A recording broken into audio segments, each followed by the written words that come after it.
안녕하세요. 시니어 라이프 비즈니스를 연구하는 최학입니다. 주간 시니어 뉴스 클리핑 7월 4일자인데요. 제목을 시니어가 주목할 미래 키워드, 가구의 변화와 메타버스로 잡아보았습니다. 오늘도 12개의 뉴스를 다루는데요. 디지털 사회부터 면접 금기어, 그리고 장마 시즌 헬스 클럽, 스마트 홈 서비스, 그리고 50 넘어서 자식에게 부담을 주는 행동, 잠과 관련된 것 치매, 그리고 치매 신탁, 폭염, 황혼 로맨스, 60년 만에 이룬 꿈 중심으로 살펴보도록 하겠습니다.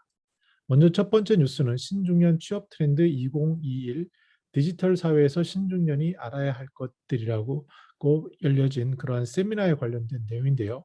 이 중에서 그 기조 연설을 조용태 서울대 교수께서 하셨는데 그 중요한 것이 앞으로 미래를 정하는 앞으로의 10년, 여기서 두 가지를 주목하라고 얘기합니다. 하나는 1인 가구, 가구의 변화라는 것이 새로운 변화의 요인이 될 것이다 라는 얘기를 하는 거고요. 지금 이미 통계 데이터에 따라 조금씩 다르지만 약 40% 정도가 1인 가구로 편입되고 있고, 그중에 시니어들 쪽에서도 그런 변화가 많이 있습니다. 이런 변화를 아는 것이 일자리와 매우 밀접하다라는 얘기고요. 두 번째로는 이제 새로운 신세대라고 하죠. 밀레니얼, 그리고 Z세대를 합쳐서 MZ세대라고 하는데, 이 친구들은 어려서부터 디지털이 익숙한 분들입니다. 그래서 최근 메타버스라고 해서 가상현실, 이런 세계 속에서 생활하는 것이 굉장히 자연스러운데요. 시니어 애들에게도 머나먼 미래 얘기가 아닙니다. 최근에 이제 박물관 같은 데를 가보면, 특히 박물관에서는 AR, VR 수준은 아니지만 직접 눈으로 볼 수 있는 이러한 영상을 통해서 간접 체험하는 이런 공간들이 굉장히 늘어나고 있습니다.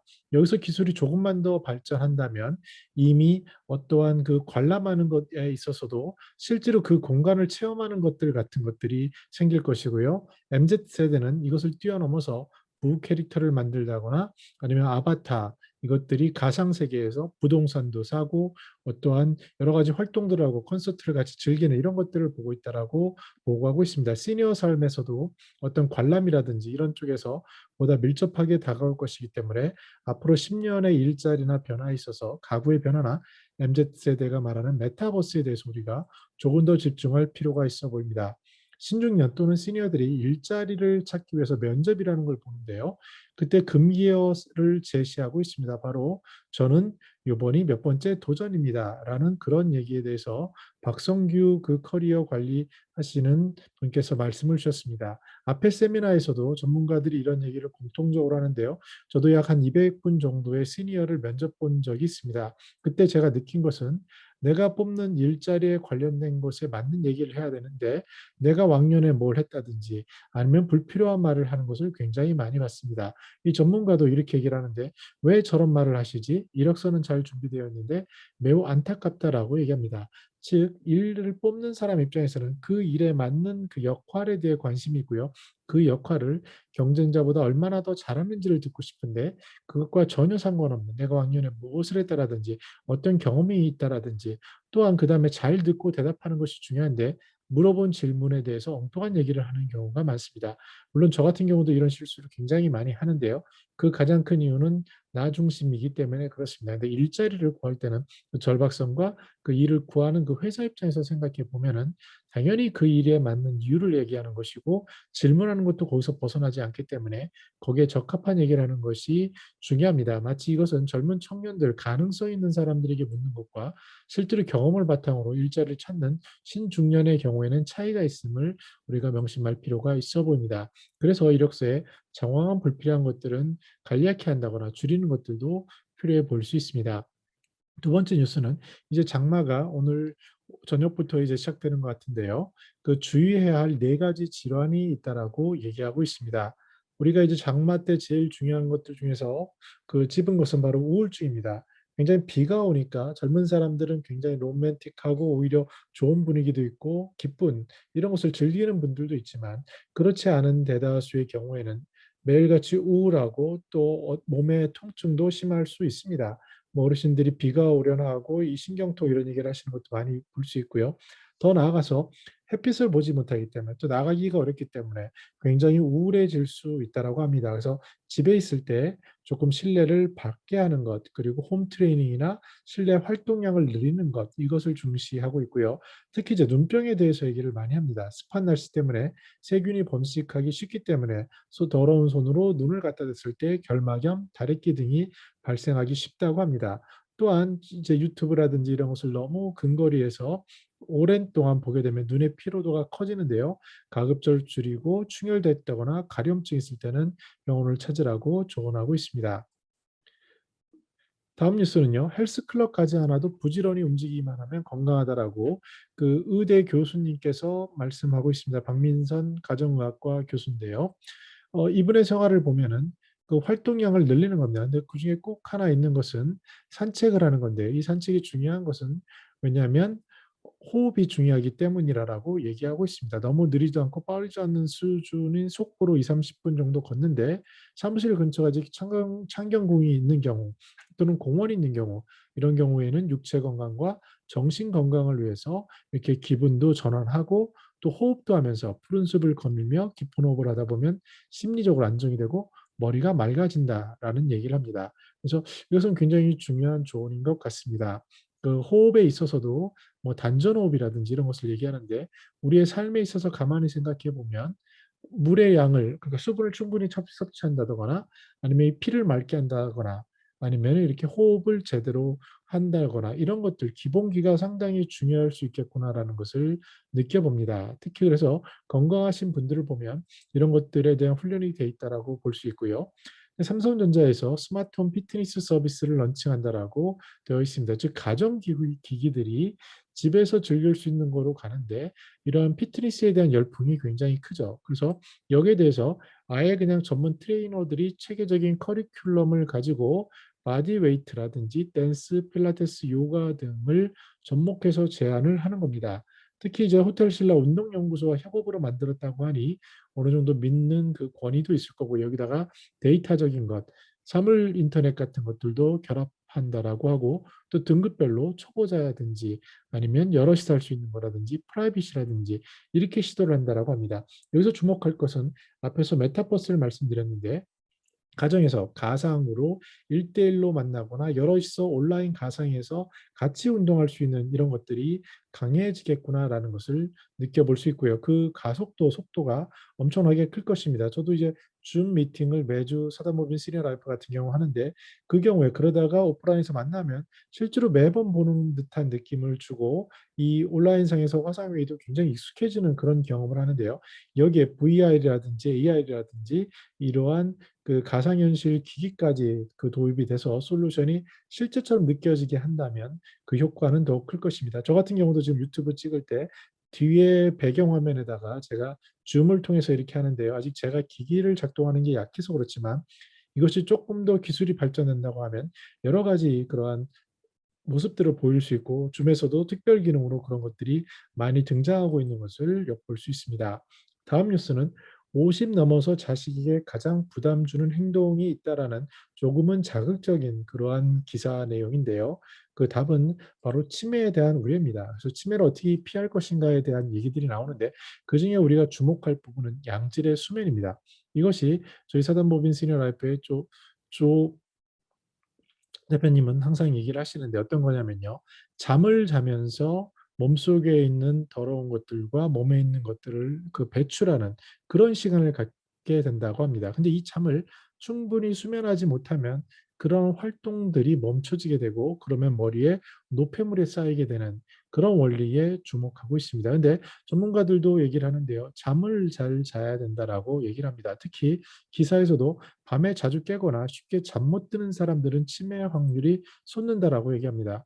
연구팀에서 나온 그 국민 건강 노령 동향 연구가 수집한 데이터를 분석한 거를 보니까 대부분의 밤 또는 거의 매일 밤 수면 문제가 있다라고 한 분들은 치매 위험이 일반적인 몸보다 39%에서 56%더 높은 상관관계가 있지 않나라는 그런 보고를 했습니다. 그래서 중요한 것은 몸이라는 것에 있는 피 그리고 물 그리고 흐르는 것들이 어딘가 막히거나 이랬을 때 심혈관 질환을 우리가 많이 받는 것도 알 수 있는데요. 먹는 것 굉장히 중요하고 운동도 중요한데 그것과 함께 몸을 공복을 한다든지 아니면 머리를 비워주는 수면을 통해서 우리를 다시 정화하는 그런 기본적인 면역과 관련된 그런 기능을 넓히는 것이 필요하지 않나라고 생각해 보았습니다. 금융권에서도 이제 치매에 대한 그런 중요성이 강조되고요. 그것보다 더 중요한 것은 돌아가시는 분들이 많으니까요. 고령 노인들이요. 그래서 그러면 어떤 일이 앞으로 생기냐면 장례 산업은 이미 굉장히 활성화돼 있고 그 상조도 마찬가지죠. 근데 그것을 넘어서는 게 뭐냐면 지금 시니어들이 가지고 있는 자산입니다. 그래서 이 자산을 어떻게 사랑하는 대상, 이게 꼭 사람일 필요도 없고요. 요새는 반려동물 이런 것도 많고 사회의 기부도 많습니다. 그랬을 때 사랑하는 대상에게 어떻게 남겨줄 것인가에 대한 제도적인 접근이 바로 신탁이라고 할 수 있겠습니다. 이 신탁도 예전에는 굉장한 부자들, 자산이 많은 사람들만 해당된다라고 생각을 했지만 지금은 농협, NHN 같은 경우에는 약 5천만 원 정도의 신탁 상품도 선을 보이고 있고요. 최근 전문가들에 의하면 자산이 많은 분들은 굉장히 많은 신탁 서비스로 몰려들고 있어서 그분들에게만 집중하기에도 손이 부족할 정도라고 얘기를 한다고 합니다. 근데 일본 같은 경우를 보면요. 이 신탁이 굉장히 큰데 그중에 특히 신탁 자산이 일본 1년의 GDP의 약 220%, 2.2배나 되는 정도로 급성장했습니다.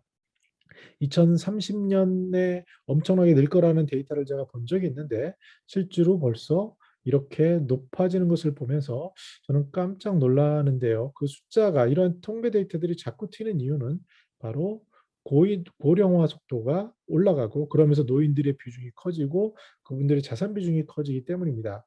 아마 생각해 보십시오. 그 신탁이 일본 신탁이 GDP 220%다. 이거는 어마어마한 일입니다. 그래서 이제 우리나라에서도 금융권에서 신탁에 대해서 여러 가지 자문을 구하거나 물어보곤 하지만 실제로 이것을 체감하지는 못하는 것 같습니다. 일부 VIP들, 돈 많은 분들에게 집중하는 것도 버겁겠지만 실제로 앞으로 방향성은 독거라든지 아니면 치매라든지 이런 쪽에 굉장히 늘어날 것으로 보여지고요. 실제로 시니어들을 현장에서 만나보면은 이런 것들의 고민이 많이 있습니다. 그럼 정말 중요한 것은 뭐냐면 시니어들이 믿고 맡길 수 있는 금융기관 또는 그런 기관이 되는 것이라고 보여지고요. 여기에 대해서는 앞으로 공공이라든지 민간이라든지 여러 가지 방면에서의 종합적인 그 준비와 대응이 굉장히 필요한 시기다라고 말씀드릴 수 있겠습니다. 비즈니스 관점에서 볼 때는 이쪽은 너무나도 어마어마한 비즈니스이기 때문에 여기에 대해서 금융인들이 관심을 들이고 아주 깊이 있는 연구를 해야 되는 것이 필요해 보이는데 제가 여러 전문가들이나 기관에 있는 분들을 만나보면 이 전체 그림보다는 실제로 피상적인 현실적인 것 속에서 어떠한 것들을 고민하는 것들을 볼 수 있습니다. 중요한 것은 금융이라는 것이 시니어들에게 금융 하나로 끝나는 게 아니라 삶의 관점에서 봐야 합니다. 그래서 삶의 관점에서 살아가는 대상에게 무엇을 남기는 연속성의 관점에서 바라볼 때 그 서포트의 기능의 그 일부가 금융인 거지 금융기관에서 보다시피 자기들 중심대로 금융으로 사람을 바라봤을 때 미스매칭이 발생하고 여기서 어떠한 그 시행착오가 발생할 것이라고 보여집니다. 다음 뉴스는 인공지능 스타트업에 대한 건데요. 인공지능 4차 산업혁명 하면은 그 말이 가장 떠오르죠. 그래서 인공지능의 키워드를 말하라고 하면은 딥러닝이라고 할 수 있겠습니까? 아니면 머신러닝이라고 할 수 있는데요. 즉 우리가 주어지는 많은 방대한 데이터들을 기계가 계속 배우면서 통계적으로 어떤 가능성을 조합하는 거라고 볼 수 있겠습니다. 그래서 암 진단의 경우에도 우리가 의사 선생님들이 좋은 장비를 가지고 보지만 2D 차원으로 보는데 3D 차원으로 못 보는 부분이 있을 겁니다. 근데 이런 것들을 만약에 의사 선생님 한 분이 아니라 여러 가지 경험치를 믹스했을 때 그 유의성, 상관관계 이런 것을 보면은 또 다른 가능성을 제시해 줄 수 있는 게 바로 인공지능인 거죠. 그래서 여기서 소개한 것은 루닛 인사이트라는 회사인데 거기서 많은 방대한 여러 사람의 데이터를 놓고 일관성 있는 어떤 연관성을 찾아서 제시해주고 그것을 전문가인 의사 선생님이 다시 확인함으로써 어떠한 정확도를 높이는 그래서 실험 결과에 있어서 전자는 그러니까 혼자서 보는 경우에 80%지만 이런 루닛을 통해서 95% 높아진다고 하는데 이러한 데이터가 더욱더 쌓이면 굉장히 높아질 것으로 우리가 생각해 볼 수 있습니다. 이것은 마치 통계 데이터가 어느 정도 숫자만 있으면은 유의성을 띠는 것이지만 이 데이터가 만약에 전 국민 전체를 한다고 한다면은 에러 가능성이 낮아지기 때문에 그런 것으로 보여집니다. 다음 뉴스는 좀 암울한 뉴스인데요. 우리도 알다시피 49.5도 카나다 사상 최고 기온이라고 합니다. 이러한 것들은 우리가 얘기하는 환경 재앙 때문인데요. 바로 보다시피 이렇게 됩니다. 압력솥 같은 효과. 열이 발생하면은 나가야 되는데 제 SLB 채널에서도 아프리카의 태양열 전도사라고 알려진 최은규 박사님과 주 1회 정도 이런 환경 문제의 콘텐츠를 올리고 있는데요. 그 박사님의 정리한 내용을 보면은 마치 이런 효과라고 합니다. 차를 만약에 여름 더운 날 세워놨다고 해보십시오. 그러면 열 때문에 굉장히 덥지 않습니까? 근데 이것을 환기를 시켜서 창문을 열어서 환기를 시켜야 시원해질 수 있는데 그것이 닫힌 상태로 있는 상태가 바로 지구라고 할 수 있고요. 그림에서 보다시피 이러한 열들이 빠져나가지 못하는 것이 바로 압력솥과 같은 효과인데 이것이 바로 이산화탄소 때문이라고 할 수 있죠. 그런데 중요한 것은 CO2를 이번에 코로나 팬데믹으로 전 세계가 굉장히 멈춰진 상황인데 이때 우리가 목표로 하는 것 510억 톤 전동대 그것의 약 3% 정도밖에 절감하지 못했다라고 합니다. 이것은 굉장한 심각한 일이고 여기에 대해서 특히 시니어들이 더 경각심을 가지고 이 이슈에 대해서 시급한 문제라고 봐야 될 것 같습니다. 오늘 어떤 기업 전문가를 뵀는데요. 제조업이 있는 도시에서는 이러한 제조업은 당장 눈앞에 닥친 문제고요. 탄소 배출권이라든지 이런 것들이요. 당장 이익에 미칠 영향을 미치기 때문에 유럽과의 거래에서는 특히 강하고요.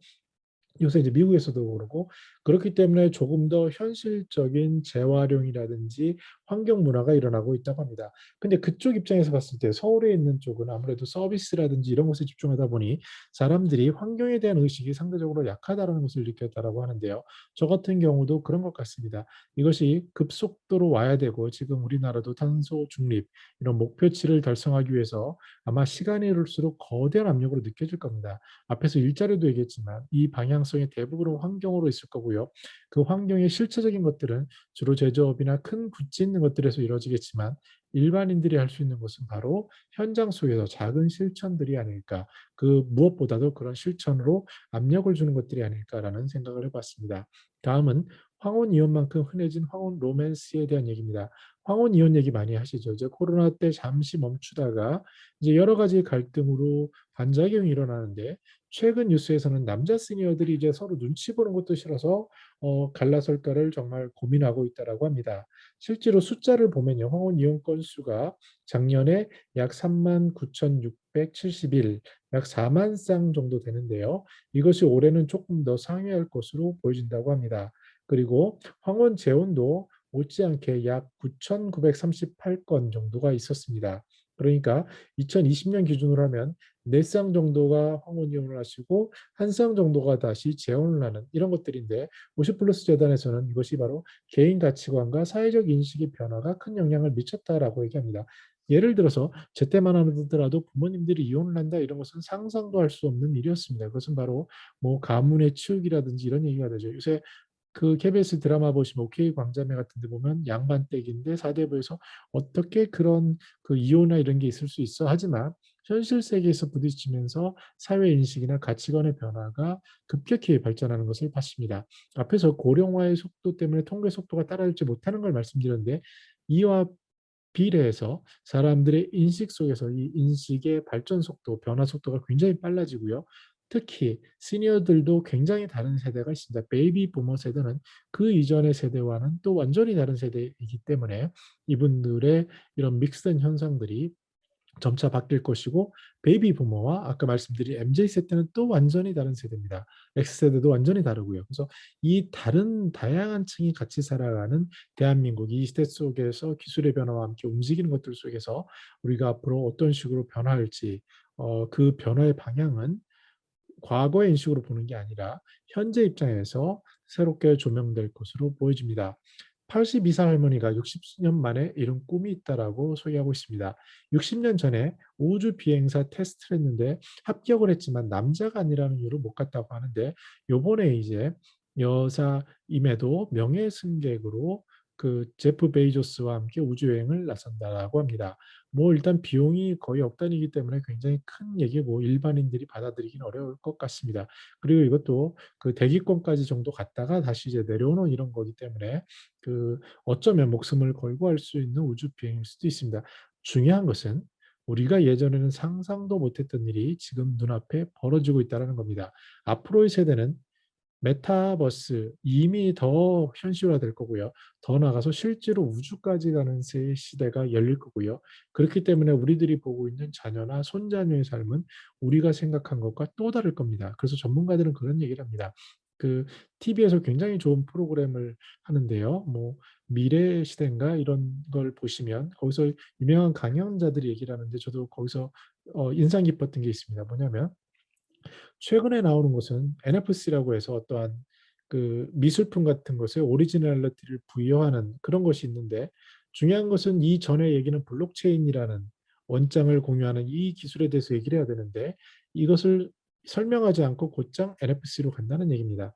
이 얘기는 뭐냐면 속도에 따라서 점차 생략하고 가는데 이 얘기를 갑자기 듣는 사람들은 예를 들어서 뜬금없는 거죠. 그 어떠한 뭐 디지털로 된 이미지, 그림 이런 것이 벌써 수천억 원이 된다? 믿을 수 없는 얘기인데 그런 것들이 현재 벌어지고 있는데 거기에 대해서 이것을 세계 희귀본으로 자기 거로 인정해 준다? 이런 얘기도 어려운 얘기죠. 한 3, 4년 전에 이런 일이 있었습니다. 홍콩에 있던 아주 잘 나가던 금융인들이 뉴욕으로 옮긴 적이 있었어요. 그때 그 옮긴 사람들이 뭘 하냐면 아트 옥션이라고 해서 예술에 대한 경매 쪽으로 갔는데 이 NFC 기술 때문에 갔다라는 얘기를 들었습니다. 바로 그런 것이 현재 현실화되고 있고요. 마찬가지로 먼 나라 미국에서 일어나는 우주 비행사, 우주 여행이라고 하겠지만 우리 앞에 곧 다가올 미래라는 것을 우리가 명심할 필요가 있어 보입니다. 네, 그래서 오늘 이렇게 얘기를 했는데요. 우리가 은퇴 후에 여러 가지 일들이 있을 겁니다. 그 일들의 변화의 속도는 너무나도 빠를 겁니다. 옛날에는 10년이면 강산이 변한다라고 얘기했는데 그 속도보다 더 빠른 일들이 현재 일어나고 있습니다. 그래서 우리 시니어들이 현재를 살아가는 것은 현재에 적응하면서 또 앞으로 후세와 같이 소통하는 건데요. 그러기 위해서 꼭 키워드인 앞에서 말씀드린 메타버스라든지 1인 가구가 등장한다든지 우주 시대가 열린다든지 환경 재앙에 대해서 우리가 같이 대처해야 되는지 이런 것들에 대한 인식이 있어야 앞으로 이 시대를 살아가는데 일자리에도 그 영역이 열릴 거고요. 또 마찬가지로 그래야 젊은 사람들과 특히 가족들인 어린 가족들과 소통할 수 있고 사회의 뉴스나 이런 이슈들을 이해할 수 있을 것으로 전망해 보았습니다. 네, 오늘 이렇게 뉴스를 다뤘는데 혹시 이것 외에도 중요한데 놓친 것이 있으면 댓글로 알려주시면 감사하겠습니다. 저는 더 나은 시니어 삶 공동체를 연구합니다. 감사합니다.